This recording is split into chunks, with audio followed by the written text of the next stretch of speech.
আজকে রান্না করব কল্লা ঘাটি। আমরা এরকম ভাবে কল্লা ঘাটি রান্না করে খাই, আপনারা খাই দেখবেন, তিতা হবে না। মাছ যে কোনো মাছ দিলেও হবে, আলু, বুটের ডাল, পেঁয়াজ বেশি করে দেওয়া লাগবে, একটু তেল বেশি দেওয়া লাগবে অন্যান্য তরকারির থেকে, দিয়ে এরকম ভাবে কষায় রান্না করলে অনেক স্বাদ হবে। আপনারা খেয়ে দেখবেন, খেতে পারবেন। অনেকে বলে কল্লা ঘাটি খাওয়া যায় না তিতার জন্য, কিন্তু আমরা তো খাই, আমাদের তিতা লাগে না অত। আপনারা খেয়ে দেখেন, মজা পাবেন। তেলটা পরে দিলে কি হয়, তেলটা ছো করে উঠে আর তেল উড়ায়, এই জন্য তেলটা পরে দিব। কল্লাতে একটু তেল বেশি লাগে, তিতা জিনিস তো, তেল একটু তিতা বেশি দিলে তিতাটা কম হয়।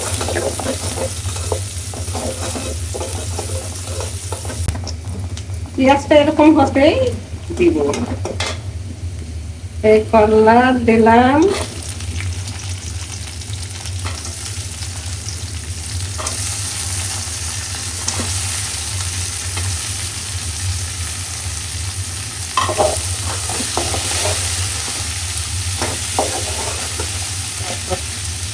কেটে রাখা আলুগুলা দিলাম,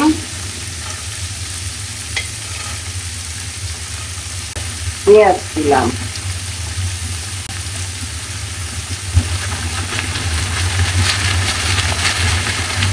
বুটের ডালগুলো দিলাম,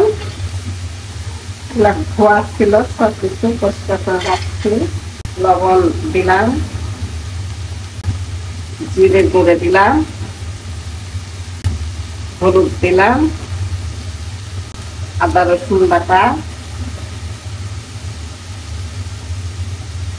ঝাল বাটা। বেশি মশলা দিতে হয় না, কম মশলায় মন দিয়ে যত্ন করে রান্না করলেই হবে। বেশি মশলা দিলে কি স্বাদ হয়? যদি কষা ঠিক মতো না হয় বা মন দিয়ে যদি না রান্না হয়, মশলা মশলা গন্ধ করবে। বরং কম মশলায় যত্ন করে যদি রান্না যায়, এতে স্বাদ হয়। একটু ঢাকনা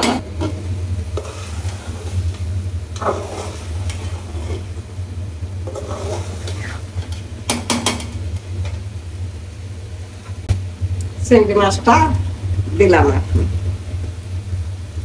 একটা কথা মনে পড়লো, ছোটবেলার আমার মা যখন তরকারি রান্না করতো, করলার তরকারি, তখনকার করলার তরকারি অনেক স্বাদ হতো। তো করলার তরকারি শেষ হলে যে পাতিল থাকতো, পাতিলেতে আমরা ভাত দিয়ে, পাতিলের ভাত মুছে আমরা খেতাম, এত টেস্ট হতো, খুব ভালো লাগতো। তিতা তরকারি আমাদের তো খুব ভালো লাগে, আপনারাও খান, ভালো লাগবে। সিদ্ধ হওয়ার জন্য একটু পানি দেই, সিদ্ধটা হলে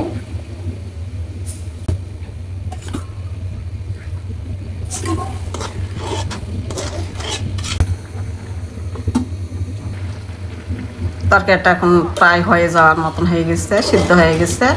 আমি এখন এই ছল্লিটা দিয়ে একটু ভাঙ্গা ভাঙ্গা করে দিব। ভাঙ্গা ভাঙ্গা করে দিলে ঝোলটা একটু গাঢ় হবে। এটা ঘাটি, কল্লা ঘাটি বলছি, এটা কল্লা ঘাটি, এই জন্য একটু ঘাটে ঘাটে দিলে, ভাঙ্গা ভাঙ্গা করে দিলে বেশ গাঢ় গাঢ় হবে। এখন নামাই নিয়ে